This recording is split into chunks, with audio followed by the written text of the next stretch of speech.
So as Toledo looks and tries to figure out how do we position ourselves, how do we attract entrepreneurs and young professionals who can help make our tech space strong, as they try and position themselves, it can't just be a bunch of lifelong Toledo residents and career politicians and union leaders. We, like in our online, marketing world, talk a lot about social proof in terms of social media, like just being able to show that you have a good network or whatever, that you kind of proving that you in the terms of social media. But I think that concept applies to city development also.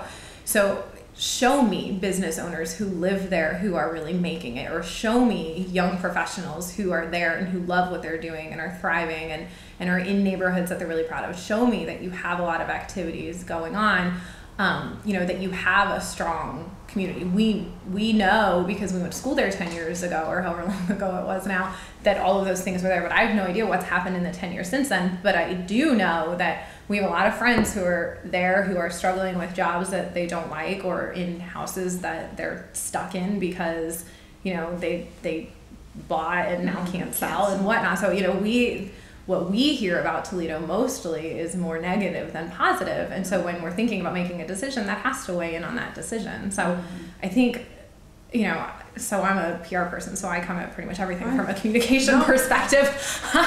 It's just where my brain goes. But, I think anytime you have some sort of communication program, you build from the inside out. So you can't get outsiders to come to your city until you have people who are proud to call the city their home. And you have to create, whether it's some formal ambassador advocate program, or if it's just a more informal network of people who can show those, social proof concepts of that this is a place that you want to be, and there's a lot going on and happening. And tell the story about in Detroit what they're doing with the entrepreneurs. And one of the things that they've recently started is a website where they are actually sponsoring 4 entrepreneurs to set up their life, set up their business in Corktown, which is a neighborhood in Detroit. And they want to document that process and document these entrepreneurs as they build their businesses in Detroit, to show that they can do it successfully.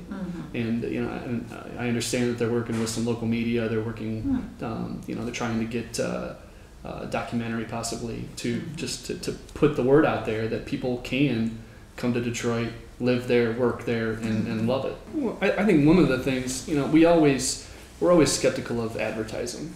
And if somebody is trying to tell a story, if we didn't go to Columbus.com or I didn't look at the Chamber of Commerce of any of those places that we mentioned to get information.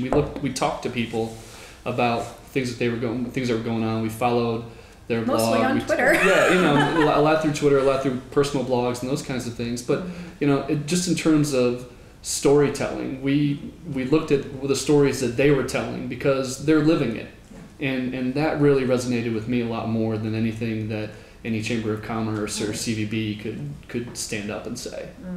Social media gives the city an opportunity to showcase all of the really great things that are going on there and to improve its marketing and its outreach, but it has to be done the right way. If creating a lackluster social media presence, so let's say they wanted to use social media to market themselves. Creating a lackluster social media presence would be more of a turnoff, I think, to entrepreneurs and young professionals than not having a presence at all, because then it shows you really just don't get it. And if you don't get it, and that's the world that we live in, that's not very appealing to us.